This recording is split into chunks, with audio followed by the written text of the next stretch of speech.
Perintah Kaisar Naga. Bab 1041 sampai dengan 1050. Audiobook, novel silat. Episode 105. Aku akan membunuhmu. Kemarahan pribadi Dev meningkat, dan sebelum Krill selesai berbicara, dia meninju Krill dengan pukulan. Zeke, yang berada di samping, melihat ini, auranya tiba-tiba melonjak, dan aura yang melonjak ini hanya berjarak garis tipis dari puncak master besar. Dev, bekerja sama dengan kami dengan baik, dan kamu masih bisa menderita lebih sedikit dari daging dan darah. Seperti yang dikatakan Zeke, dia langsung meninju Dev. Ledakan. Ada ledakan hebat, dan pohon-pohon di sekitarnya dihancurkan oleh gelombang udara. Sosok Dev mundur lagi, dan Zeke tidak lebih baik, dia mundur 3 langkah untuk menstabilkan sosoknya. Tidak heran kamu berani memprovokasi aliansi seni bela diri, kekuatanmu telah meningkat banyak. Zeke menatap Dev dan berkata, "Berhenti bicara omong kosong, jika Ellie terluka, aku akan membuat kalian berdua menghilang selamanya."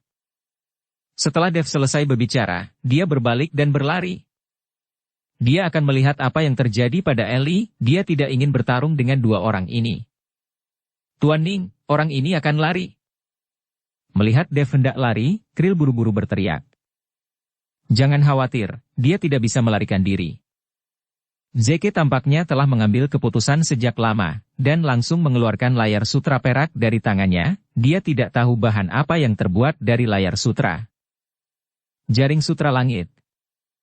Zeke tiba-tiba melemparkan jaring sutra langit di tangannya ke udara, dan segera jaring sutra langit keperakan mulai tumbuh dengan cepat dan menyelubungi Dev. Dev terkejut, dan ketika pikirannya melintas, pedang pembunuh naga muncul di tangannya, dan api yang mengamuk membakar pedang pembunuh naga. Memotong. Dev menebas dengan satu pedang, dan bilah tajamnya menebas langsung di jaring sutra. Ada semburan api, diikuti oleh suara benturan logam, dan jaring sutra tidak rusak sama sekali di bawah pedang pembunuh naga.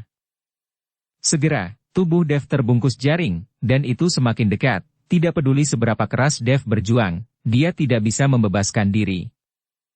Hahaha, jangan repot-repot, jaring sutra langit ini adalah senjata ajaib tingkat surga, bahkan seorang Wuhou yang terjebak, dia tidak bisa membebaskan diri. Untukmu, aku menggunakan semua harta keluarga Ning kita. Zeke menatap Dev yang terjebak, dan berkata dengan bangga. Mata Dev terbuka lebar dan dia memelototi Zeke, tetapi keluarga Ning ini sebenarnya memiliki begitu banyak senjata ajaib, dapat dilihat bahwa kekuatannya sama sekali tidak biasa. Krill, ayo kita mulai. Zeke berkata kepada Krill. Krill mengangguk, lalu memegang kompas, belati menebas jari Dev, dan beberapa tetes darah jatuh di kompas. Segera, darah diserap oleh kompas, dan kemudian kompas mulai bergetar hebat, dan semburan lampu merah menyala. Berdengung.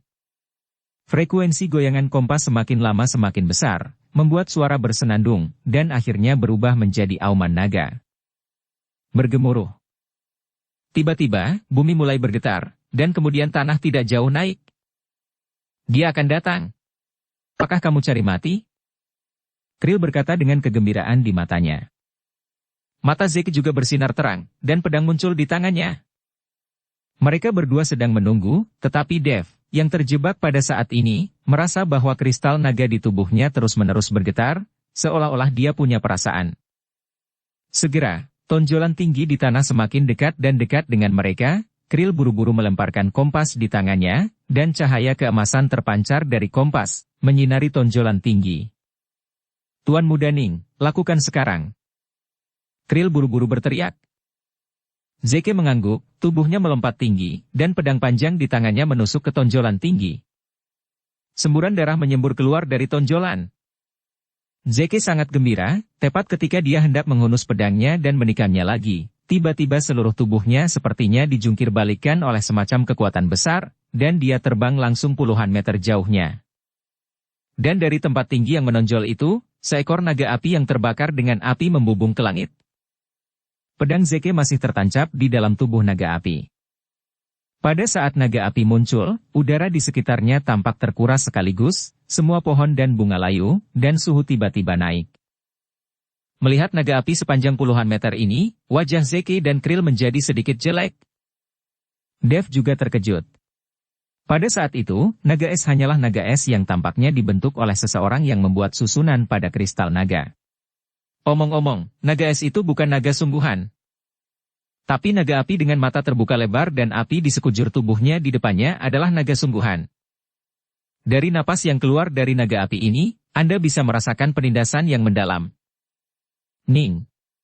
Tuan Muda Ning, apa yang harus kita lakukan? Melihat naga api yang menakutkan di depannya, Krill sedikit takut. Zeke juga mengerutkan kening. Mereka tidak pernah membayangkan bahwa naga api begitu besar, dan aura yang memancar dari tubuhnya bisa menekan mereka. Bagaimana aku tahu apa yang harus kulakukan? Zeke mengutuk Raja Kepiting. Mereka secara keliru mengira bahwa Dev membunuh naga es pada waktu itu dan mengeluarkan kristal naga, yang membuktikan bahwa naga es dan naga api di Pulau Naga tidak terlalu kuat.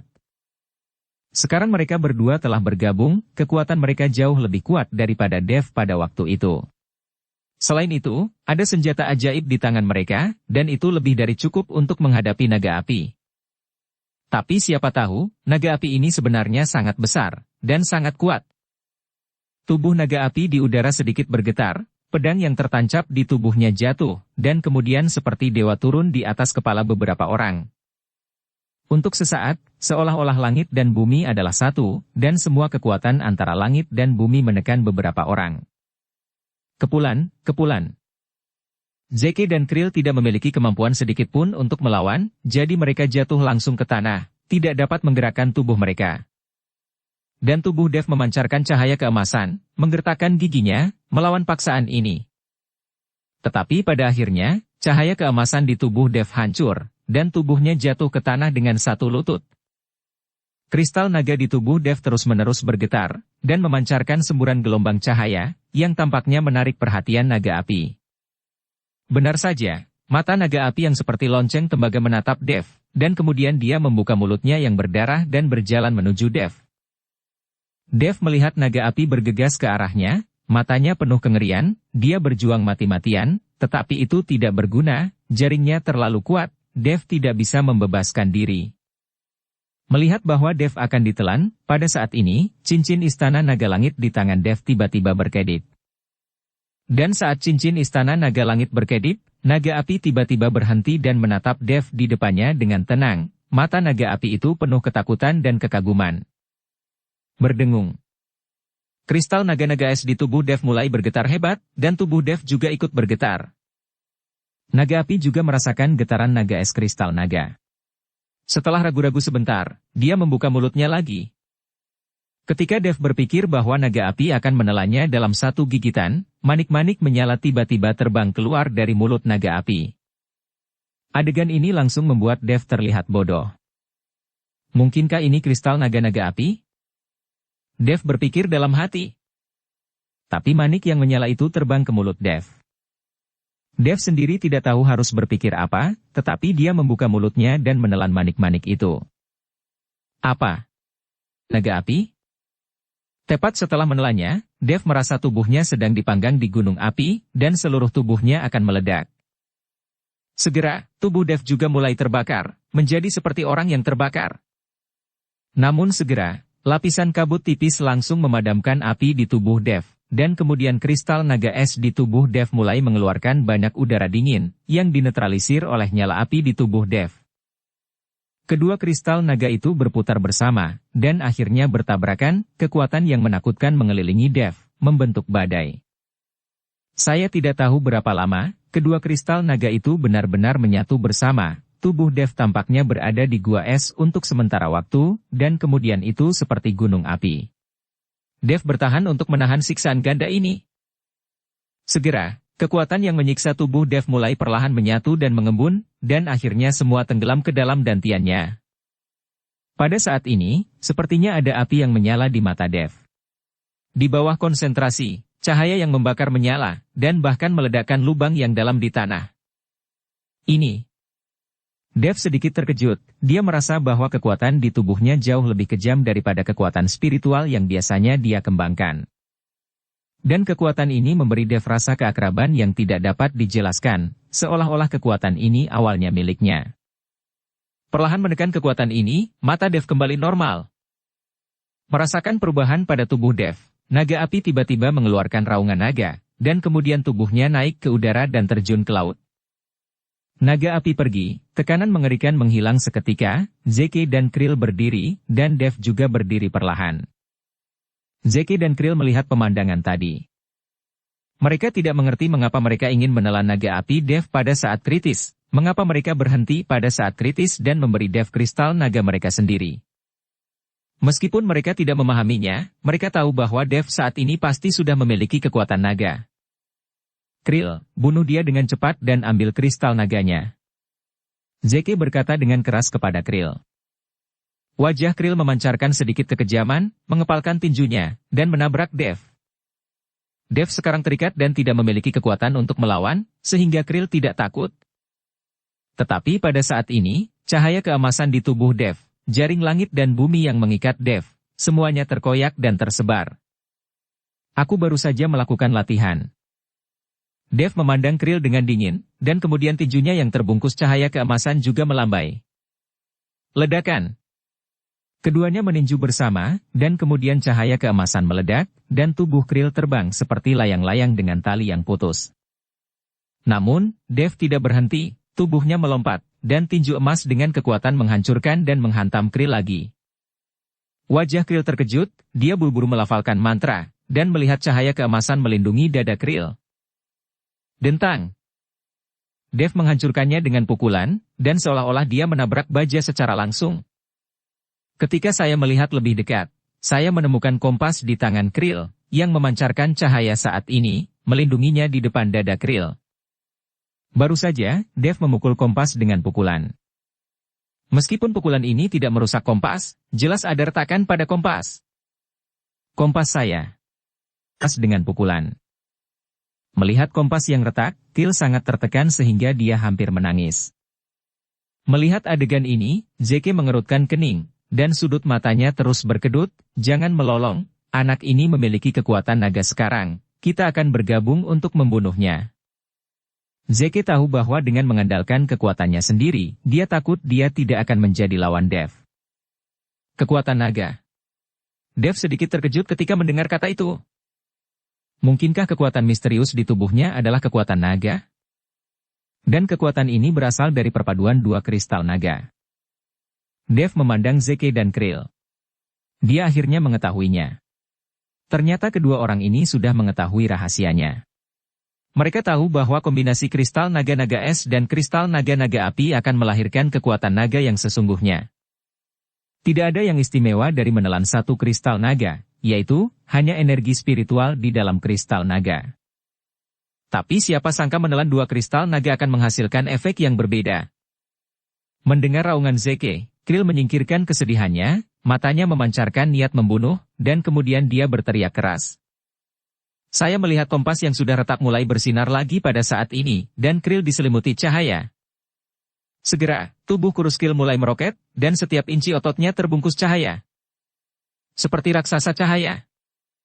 Kompas melayang di atas kepala Krill, dan satu orang dan satu alat tampaknya terintegrasi bersama. Dev, jika kamu menghancurkan senjata ajaibku, aku akan membunuhmu. Krill mengaum, dan seluruh orang itu seperti binatang buas. Zeke juga melambaikan tangannya dan mengambil pedang di tanah, seluruh tubuhnya penuh dengan aura pembunuh. Kami membunuhnya bersama-sama, dan harta yang ada padanya adalah milik kami. Setelah Zeke selesai berbicara, dia mengayunkan pedangnya ke arah Dev. Energi pedang yang menakutkan menyapu gelombang udara, seolah-olah merobek seluruh ruang. Krill juga mulai pada saat sama, dan tiba-tiba dia meninju, seperti laser, langsung ke arah Dev, kecepatannya sangat cepat. Menghadapi serangan simultan dari dua orang, Dev mengerutkan kening dan wajahnya menjadi sangat serius. Setelah menimbang baik dan buruk, Dev mengangkat pedang pembunuh naga di tangannya dan mengayunkan pedang secara langsung untuk memenuhi energi pedang menakutkan Zeke. Ledakan. Ada suara keras, dan kedua pedang bertabrakan, membuat suara memekakkan telinga. Namun, pukulan Krill sudah di depannya. Dev ingin menghindar, tapi sudah terlambat. Dia hanya bisa menggunakan tubuh emasnya yang tidak rusak secara ekstrim. Sisik yang berkedip dengan cahaya keemasan mulai tumbuh dengan cepat, membentuk lingkaran di tubuh Dev. Armor emas kedap udara. Dong dong dong. Apakah kamu cari mati? Dengan 3 suara tumpul, Dev hanya merasa organ dalamnya berputar. Ternyata Krill sepertinya meninju dengan 1 pukulan, tetapi dia langsung meninju 3 pukulan. Ketiga pukulan itu mengenai dada Dev. Meskipun sebagian besar kekuatan ditentang oleh tubuh kedagingan Dev, masih ada kekuatan yang sangat kuat yang menembus tubuh emas Dev yang tidak bisa dihancurkan, langsung menembus tubuh kedagingan dan mengenai organ dalam. Kekuatan ini secara langsung membuat dantian di tubuh Dev bergetar, dan kekuatan spiritual dalam tubuh juga kacau, dan itu tidak bisa dipadatkan bersama untuk sementara waktu. Melihat waktu ketika kekuatan spiritual Dev sedang kacau, maka Krill melemparkan pukulan lagi, menghancurkan tubuh Dev dengan keras, dan langsung menghancurkan tubuh Dev. Setelah merobohkan lebih dari selusin pohon berturut-turut, tubuh Dev berhenti, dan darah tumpah dari sudut mulutnya. Dev menyesuaikan napasnya dan bekerja keras untuk menenangkan kekuatan spiritual di tubuhnya. Sejauh menyangkut kekuatanmu, kamu harus menyerahkan kristal naga di tubuhmu dengan patuh, agar tidak menderita darah dan daging lagi. Krill mencibir.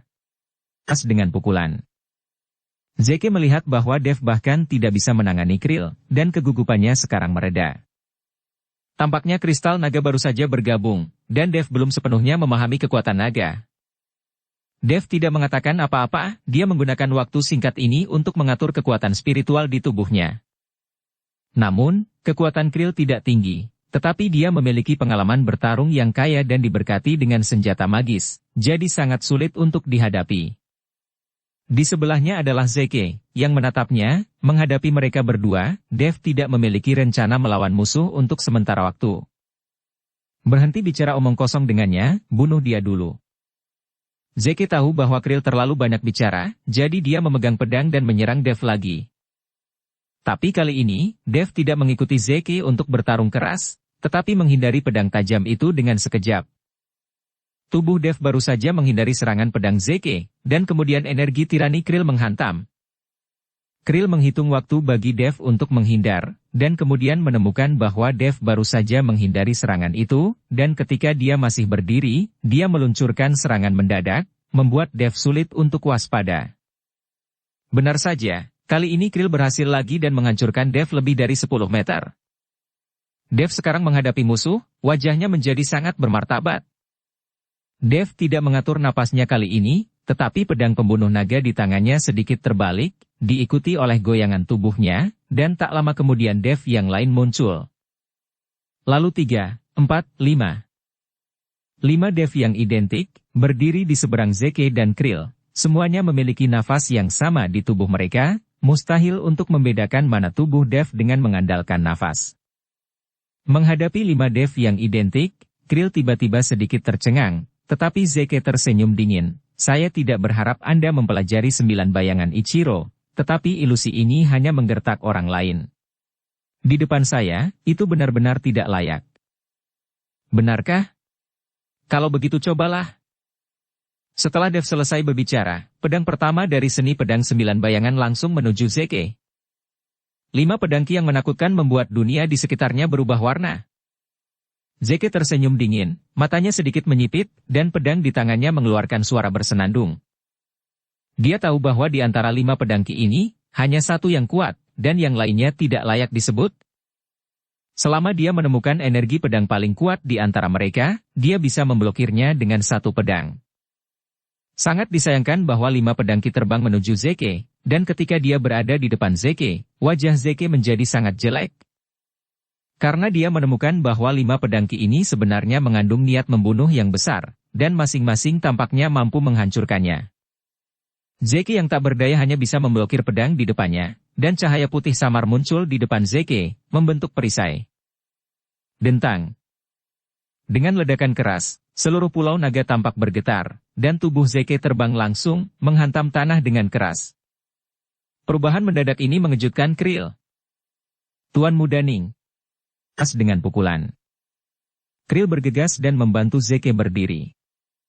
Zeke menyeka darah dari sudut mulutnya, dan berkata dengan tatapan muram, sial, avatar anak ini juga mengandung kekuatan, yang jauh lebih kuat daripada Ichiro Watanabe, ayo kita serang bersama.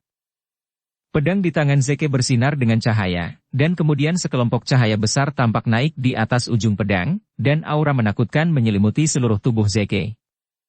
Ketika Krill melihat ini, dia juga mengepalkan tinjunya. Dengan restu kompas, tinju Krill juga berubah menjadi dua bola cahaya. Berdebar. Beberapa bola cahaya langsung menuju Dev. Dev menggertakkan giginya, menebas pedang pembunuh naga di tangannya dengan keras, dan 5 pedang ki melambai lagi, menahan serangan Zeke dan Krill. Dalam sekejap, beberapa napas bertabrakan, dan ledakan hebat terdengar. Debu yang mengepul menutupi langit, seperti bom udara yang meledak. Engah. Dev memuntahkan seteguk darah, dan tubuhnya jatuh ke tanah, dan beberapa klon bayangan menghilang dalam sekejap. Meskipun Dev memiliki klon bayangan, dan klon bayangan juga memiliki kekuatan spiritual yang dikonsumsi oleh klon bayangan juga berasal dari dantian Dev. Dalam hal ini, kekuatan spiritual dantian Dev langsung dikonsumsi 5 kali, dan itu tidak dapat mendukungnya sama sekali. Pada saat ini, dada Dev cekung, tulang rusuknya jelas patah, dan kekuatan spiritual dantiannya hampir habis. Bayangan menghilang, menatap Dev yang penuh rasa malu, Zeke sedikit mengangkat mulutnya, sekarang semua hartamu akan menjadi milikku. Zeke perlahan berjalan menuju Dev, diikuti oleh Krill. Keduanya tampak sombong dan santai, Dev sudah seperti ini, dan tidak ada ancaman. Dukung channel Novel Silat dengan subscribe, follow, like, komen dan share.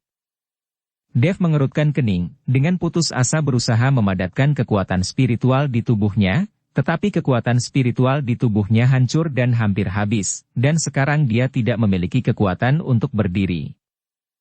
Bagaimana dengan kekuatan naga? Dev memandang Zeke dan Krill yang datang, dan dia sangat cemas. Sekarang dia tidak bisa merasakan kekuatan yang mendominasi di awal, kristal naga yang menyatu ditangguhkan di tubuh seperti ini, dan tidak ada jejak kekuatan. Apa masalahnya? Dev merasakannya dengan hatinya dan ingin buru-buru menemukan kekuatan itu, tapi sayangnya, betapapun cemasnya dia tetap tidak bisa merasakannya, seolah kekuatan itu sudah tidak ada lagi di tubuhnya. Pada saat ini, Zeke dan Krill sudah berjalan ke Dev, dan kemudian menatap Dev, wajah mereka penuh kebanggaan. Krill melangkah maju dan menginjak dada Dev, sudut mulutnya terangkat dan berkata, anak ini menghancurkan senjata ajaibku, kupikir pedangmu bagus, lalu gunakan pedang ini untuk menghadapinya. Krill berkata, membungkuk untuk mengambil pedang pembunuh naga Dev.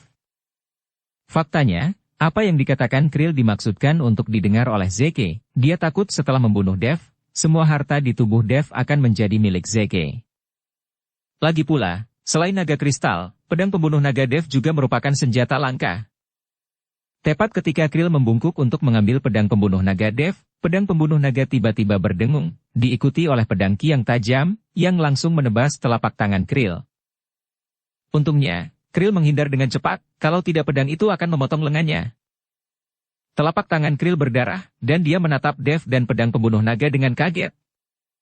Pada saat ini, Dev tidak memiliki kekuatan untuk melawan, tetapi pedang pembunuh naga ini dapat memiliki kesadaran diri dan menyerangnya dengan kesadarannya sendiri, yang terlalu menakjubkan. Pedangnya sudah lama menyatu dengan tubuhnya. Pedang itu lahir dari hati. Jika kamu ingin mendapatkan pedang ini, kamu harus membunuhnya. Zeke memandang Krill seperti orang bodoh dan berkata. Krill menyadari ini, jadi dia mengangkat kakinya dan menginjak Dev dengan ganas. Jika kaki ini terkena, dengan penampilan Dev saat ini, saya khawatir satu kaki akan menghancurkan seluruh tubuhnya. Tetapi pada saat ini, cincin istana naga langit di tangan Dev sedikit berkedip lagi, dan kemudian kristal naga di tubuhnya meledak, menciptakan kekuatan yang tak tertandingi. Kekuatan ini menyebar di tubuh Dev secara instan, seperti jaring besar, membungkus Dev sendiri. Kaki Krill yang hendak menginjak Dev, tetapi dia langsung dilempar keluar oleh kekuatan pantul yang sangat besar. Dev berdiri perlahan, jejak merah menyala di matanya. Pada saat ini, aura di tubuh Dev sama persis dengan saat naga api muncul barusan. Zeke mengerutkan kening, dan sosoknya dengan cepat mundur. Dia bukan orang bodoh. Napas di tubuh Dev saat ini jelas merupakan kekuatan naga. Bunuh saja dia. Zeke berteriak. Krill, yang dikeluarkan, melompat pada saat ini, dan kemudian kompas di atas kepalanya memancarkan cahaya, dan kemudian cahaya ini langsung menyelimuti Dev. Dev tidak memperhatikan, tetapi merasakan kekuatan naga dan bersemangat. Pada saat ini, di bawah berkah kekuatan naga, tubuh emas Dev yang tidak bisa dihancurkan menjadi lebih kuat, dan cahaya keemasan berkedip lebih menyilaukan. Krill mengikuti cahaya kompas dan bergegas langsung ke Dev. Kekuatan besar bekerja sama dengan cahaya kompas, secara langsung memicu kekuatan langit dan bumi, dan seluruh langit mulai menggulung embusan angin. Dev memandang Krill, matanya setenang air. Pada saat ini, dia memandang Krill seolah-olah dia sedang melihat badut yang melompat di atas balok. Kekuatan naga di tubuhnya memberi Dev keyakinan mutlak. Tepat ketika Krill tiba di depan Dev, tiba-tiba, pedang pembunuh naga di tangan Dev bersinar terang, api membubung ke langit, dan kemudian sebuah pedang menebas ke arah kompas di atas kepala Krill. Dev tahu bahwa tanpa restu dari senjata ajaib ini, kekuatan Krill akan turun secara drastis, dan tidak perlu dikhawatirkan. Pedang ini langsung memotong kompas Krill menjadi dua, cahaya pada kompas menghilang, dan semua kekuatan menghilang. Krill menjerit, tubuhnya jatuh dengan keras, dan kemudian tubuhnya dengan cepat menyusut menjadi penampilan yang kurus, dan napas di tubuhnya juga turun banyak. Senjata ajaibku. Melihat kompas yang benar-benar hancur, Krill patah hati. Krill menatap Dev, sedikit gemetar, matanya penuh dengan niat membunuh. Aku akan membunuhmu. Raja Kepiting. Krill memadatkan energinya dan berencana untuk mengikuti Dev ke pertarungan terakhir. Kekuatan mengerikan mulai menyebar ke Krill, diikuti oleh teriakan marah, dan menghantam Dev. Berhenti. Melihat ini, Zeke buru-buru meminta Krill untuk kembali. Tidak ada senjata ajaib yang bisa digunakan. Krill sama sekali tidak bisa menjadi lawan Dev, apalagi sekarang Dev diberkati oleh kekuatan naga. Tetapi pada saat ini, Krill seperti orang gila, bagaimana dia bisa mendengarkan kata-kata Zeke? Menghadapi Krill yang gila, Dev perlahan menyambutnya dengan pukulan. Pukulan sederhana ini mengandung kekuatan yang sangat menakutkan dan mendominasi. Ledakan. Krill mengikuti Dev dengan pukulan, dan menyesalinya seketika, karena dia merasakan energi yang luar biasa sombong yang telah menembus lengannya dan memasuki organ internalnya secara langsung. Kekuatan ini secara langsung membuat Krill terbang terbalik seperti layang-layang dengan tali yang putus, dan tubuhnya terbanting ke tanah, menghancurkan tanah menjadi lubang besar. Ketika Krill keluar dari lubang yang dalam, dia sudah dalam keadaan malu, lengannya anehnya ditekuk, tubuhnya tertutup lumpur, dan ada darah yang mengalir keluar dari mulut dan hidungnya. Ketika dia melihat Dev lagi, Krill memiliki kepanikan di matanya. Pedang pembunuh nagaku ada di sini, apakah kamu masih menginginkannya? Pedang pembunuh naga di tangan Dev terangkat tinggi, dan suasana yang menakutkan menyelimuti area itu sejauh ribuan meter. Puff! Krill dihancurkan ke tanah di bawah aura menakutkan ini, seperti anjing mati. Saya. Krill tidak tahu bagaimana menjawab Dev. Sekarang, bagaimana dia bisa berani menyerang Dev untuk mendapatkan pedang naga? Zeke di samping, matanya berkedip, dia tidak tahu apa yang dia pikirkan. Apakah kamu masih menginginkan kristal naga di tubuhku? Dev bertanya pada Zeke dengan wajah lucu. Wajah Zeke pucat, dan napas di tubuhnya naik. Dev, bahkan jika kamu memiliki kekuatan naga, kamu tidak perlu terlalu marah. Hari ini, kristal naga di tubuhmu, aku akan mengambilnya. Zeke menggertakkan giginya, dan kemudian mengeluarkan lingkaran Qian Kun. Ketika lingkaran Qian Kun muncul, suasana kuno mulai menyelimuti Zeke. Apakah kamu pikir lingkaran Qian Kunku hanyalah alat pelarian? Zeke tersenyum dingin, dan kemudian melemparkan lingkaran Qian Kun ke arah Dev. Lingkaran Qian Kun tiba-tiba melonjak, dan kemudian beberapa napas keluar dari lingkaran Qian Kun. Ketika Dev melihat ini, pedang pembunuh naga di tangannya langsung melambai penghalang kedap udara di depannya. Dentang-dentang. Serangkaian suara, beberapa napas menghantam penghalang di depan Dev, dan semuanya terhalang. Zeke mengerutkan kening, sekali lagi mendesak lingkaran Qian Kun untuk menggantung di atas kepala Dev, dan kemudian paksaan di lingkaran Qian Kun langsung diselimuti. Dev tiba-tiba merasakan tekanan besar menyerangnya, seolah-olah seluruh gunung menekannya. Dev menggertakkan giginya, dan kemudian merah di matanya menjadi lebih tebal, dan kekuatan manik dan dominan di tubuhnya meledak secara langsung. Kekuatan besar membuat paksaan itu menghilang seketika, dan lingkaran langit dan bumi yang tergantung di atas kepala Dev juga melompat dan kembali ke tangan Zeke. Merasakan kekuatan naga yang sombong, Dev sangat gembira. Apalagi yang kamu punya, gunakan saja. Dev menatap Zeke dengan dingin. Dev, jangan berpuas diri, cepat atau lambat kamu akan menyesal. Setelah Zeke selesai berbicara, dia melemparkannya ke udara, dan pintu masuk yang gelap muncul di lingkaran Qian Kun. Zeke meraih Krill dan langsung melompat ke pintu masuk. Ketika Dev ingin mengejar, dia menemukan bahwa pintu masuk telah menghilang. Dev buru-buru melihat sekeliling, karena Zeke memberitahunya bahwa jarak lingkaran alam semesta ini hanya 100 meter, jadi Dev hanya perlu melihat dan melihat kemana kedua orang itu melarikan diri tahun ini. Hanya saja Dev mencari untuk waktu yang lama, dan dia tidak menemukan sosok Zeke dan Krill. Dengan visi Dev saat ini, apalagi 100 meter, bahkan 1000 meter, dia dapat dengan jelas melihatnya. Tetapi pada saat ini, tidak ada dua sosok sama sekali. Satu-satunya penjelasan adalah bahwa jarak lingkaran Qian Kun bukanlah 100 meter, dan Zeke itu telah berbohong kepada Dev di awal. Apa penjahat sialan? Ketika dia berpikir bahwa dia ditipu oleh Zeke, Dev tidak bisa tidak memarahinya. Menyingkirkan pedang pembunuh naga, Dev buru-buru berlari menuju pantai. Dia khawatir tentang keselamatan Ellie. Dia ingin tahu apakah Ellie benar-benar diracuni oleh Krill.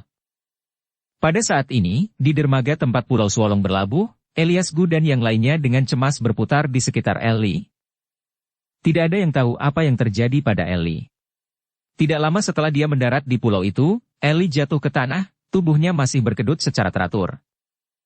Ini membuat Elias Gu dan yang lainnya ketakutan, dan buru-buru membawa Ellie kembali ke dermaga. Karena beberapa orang tidak tahu apa yang harus dilakukan, dan sekarang Dev tidak ada di sini, mereka semua cemas seperti semut di panci panas.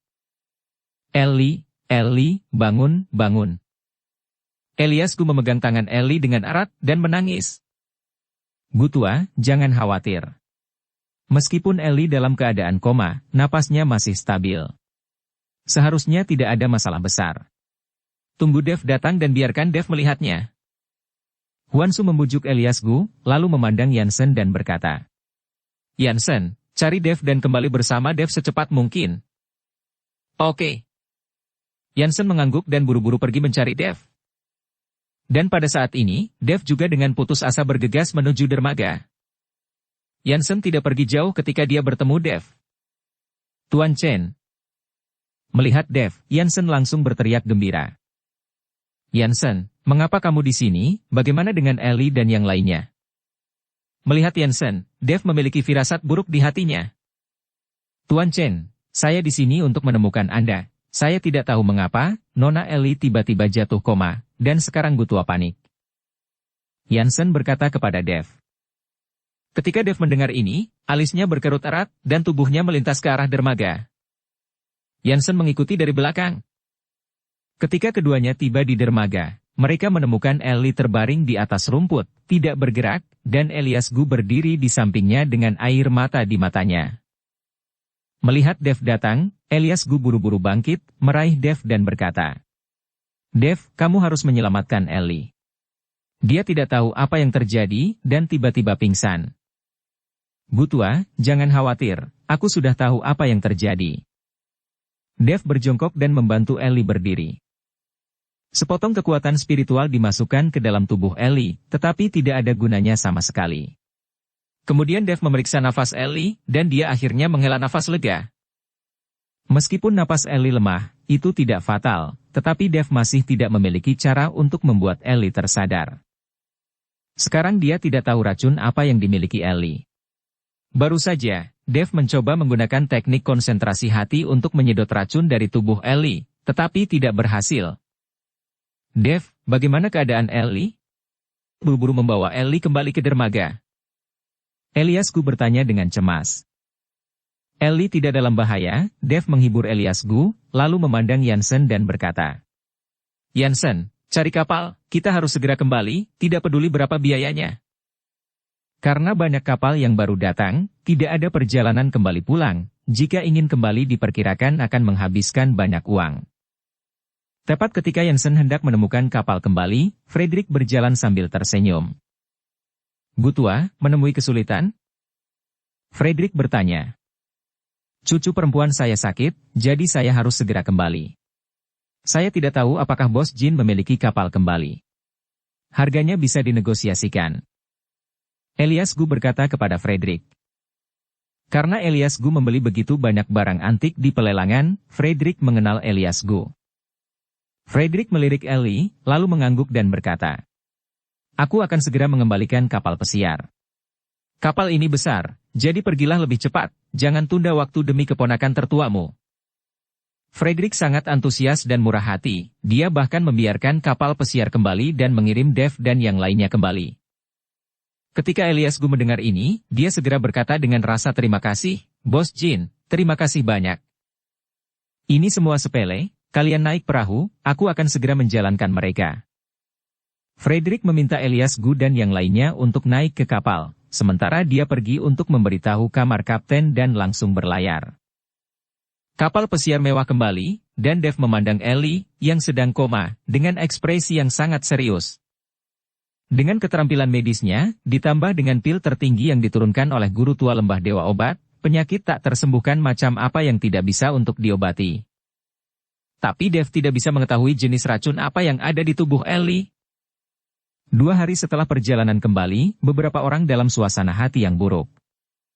Dan pada saat ini di kamar pribadi yang mewah di kabin, Frederick memegang seorang wanita cantik di lengannya, memegang segelas anggur merah, betapa nyamannya. Pada saat ini, seorang pria paruh baya berjas masuk. Apakah semuanya sudah diatur? Orang dalam suasana hati yang buruk. Frederick bertanya pada pria paruh baya itu. Bos, semuanya sudah diatur. Mereka sudah naik kapal dan berangkat. Mereka akan bertemu dengan kita dalam 2 jam. Pria berjas itu berkata dengan hormat. Bagus sekali, temukan beberapa pemain bagus lagi. Di antara orang-orang ini, mungkin ada beberapa pemain bagus. Selama kamu membunuh mereka dan membuang mayatnya ke laut, kita tidak perlu mengirimkan barang antik yang dilelang. Mulut Frederick sama, matanya penuh keserakahan. Ternyata orang ini tidak ingin Elias Gu mengambil barang-barang antik itu, jadi dia punya niat buruk dan berencana untuk membunuh Elias Gu dan yang lainnya di atas kapal, dan kemudian membuang mayat-mayat itu ke laut, agar tidak ada yang tahu mereka sudah mati. Jangan khawatir bos, saya langsung mengundang 4 pahlawan Nanshan. Keempatnya adalah Wusong, dan salah satunya telah mencapai puncak Wusong dan akan segera melangkah ke jajaran Wusong yang hebat. Pria berjas itu berkata dengan percaya diri. Ya, ketika mereka tiba, bawa mereka langsung ke saya. Frederick mengangguk puas. Ya. Pria berjas itu mundur. Dan Frederick meminum anggur merah di gelas sekaligus. Jensen, berapa lama waktu yang dibutuhkan untuk berlabuh? Dev telah menjaga Ellie di kamar, memeriksa napas Ellie dari waktu ke waktu. Meskipun tanda-tanda vital Ellie stabil sekarang, Dev masih cemas. Dia ingin berlabuh sesegera mungkin, dan kemudian mengirim Ellie ke lembah Dewa Obat. Mungkin penatua Sudan yang lainnya akan memiliki solusi. Bagaimanapun, mereka telah berlatih pengobatan selama bertahun-tahun, dan mereka telah melihat lebih banyak penyakit dan racun daripada diri mereka sendiri. Tuan Chen, kita akan berlabuh setelah fajar. Anda belum tidur nyenyak akhir-akhir ini, mengapa Anda tidak tidur sebentar? Jensen berkata dengan prihatin. Selama 2 hari terakhir, Dev hampir terjaga sama sekali dan tetap di sisi Ellie. Dia takut dia akan tertidur. Apa yang terjadi pada Ellie selama periode ini? Aku baik-baik saja, kamu jangan tidur dan lindungi Paman Su dan Gutua, aku selalu merasa Bos Jin ini aneh. Dev memperingatkan Jensen. Mereka mengikuti Frederick, bukan kerabat juga bukan teman.